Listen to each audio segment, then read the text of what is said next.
इलो वो कि Sheetal. So hello guys, welcome back to my new blog. तो आज भॉइस ओवरटा किसी अलग प्रकार हबो। So let's see. मु एठी सकाळु उठिली, उठिकी ट्यूशन कली, ट्यूशन करिके भात बसैली, भात बसिकी बासन माजिकी आइली, बासन माजिकी ठाकुर पूजा कली, ठाकुर पूजिकी चली आइली मो सस्तान हेयर केयर देखिया पई। एठी मो मुंड को बुले बुले बुले बुले खोलिली, मुंड को खोली साली, मुंड को झाडिली डाए बाएं हाडू बागिया चुटी की से कारागार रु मुक्त कली।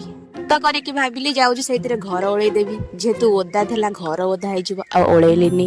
ତାପରେ ମୁଣ୍ଡରୁ ଚୁଟି ଅଲଗା ହବ ଯାକେ ତାକୁ ଟାଣିଲି, ଝିଟିଲି, ଫୋପାଡ଼ିଲି, ଟାଣିଲି, ସବୁ କରି ପକେଇଲି। ଦେଖନ୍ତୁ ବନ୍ଧୁ ମାନେ, ସେ ମୋ ପାଇଁ ଏତେ ଲୟାଲ ଯେ ମତେ ଛାଡିକି ଗଲାନି।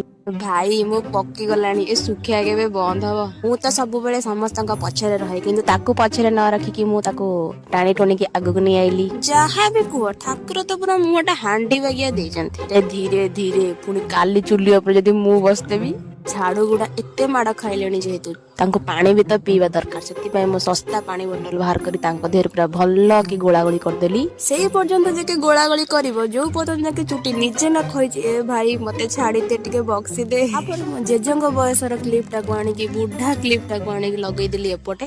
କଣ ମାନେ ବୁଝିପାରିବେନି, ଗ୍ରିପ ଟା ଭଲ ଆସିବ ପରା। ଫାଇନାଲି ଗତ 10 ବର୍ଷର ମେହନତ ପରେ ଚୁଟି କାମ ସରି ଆସିଲା। ଏବେ ଆସିଗଲା ମୋ ହାଣ୍ଡି ବାଗିଆ ସକଲର ବାରି। ତା ଦେହରେ ବି ଏବେ ଟିକେ ଲିପାଇ ପୋତାଇ ହବ।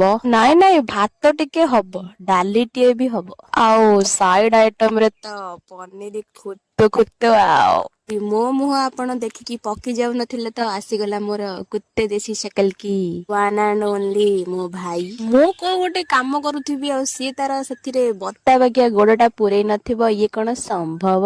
ନାଇଁ ନାଇଁ ସମ୍ଭବ। ଆପଣଙ୍କୁ କଣ ଲାଗିଲା ଏତିକିରେ ସରିଗଲା? ନାଇଁ ନାଇଁ, ଆହୁରି ଅଛି। ଏବେ ବଳି ପଡିବ ମୋ ଓଠ। ଗୋଡା ପଟା କ୍ରିମକୁ ଆଣି ମୁଁ ଓଠରେ ଚାପି ଚାପି ଚାପି ଚାପି ଚାପି ଚାପିକି ଲଗେଇଦେଲି। ରୁହନ୍ତୁ ରୁହନ୍ତୁ ରୁହନ୍ତୁ, ଟ୍ରକରେ ଜିନିଷ ଆସୁଛି। ବିନ୍ଦି ଲଗେଇଦବା ମାତ୍ରେ ମୋ ମନ ଭିତରୁ ଏମିତି ଗୋଟେ ସାଉଣ୍ଡ ଆସେ, ଯୋଉ ବି ବୋଲୋ ହେ କୋଇ ମୁଝସେ ସୁନ୍ଦର, ହଁ ହେ କୋଇ ବୋଲୋ ବୋଲୋ। ତାପରେ ଦୁର୍ଗନ୍ଧରୁ ରକ୍ଷା ପାଇବା ପାଇଁ ମୁଁ ଲଗେଇଦେଲି ଏଇ ସିକ୍ରେଟ ର ପରଫ୍ୟୁମ। ତାପରେ ଆସିଗଲା ମୋ ଫେଭରାଇଟ ଜିନିଷଟା, ଯୋଉଟା ମୁଁ ସବୁବେଳେ ଲଗାଏ। ଓହୋ କି ବାସ୍ନାର। ଏତେ ରେଡି ରେଡି ହବା ପରେ ମୁଁ ବାହାରି ପଇଲି କାମବାଲି ହବାକୁ। ଯଦି ଆପଣଙ୍କୁ ମୋର ଏ ଭଏସ ଟା ଭଲ ଲାଗିଥିବ, ତାହେଲେ ନିହାତି ଲାଇକ୍ ଟିକେ କରିବେ। Bye bye.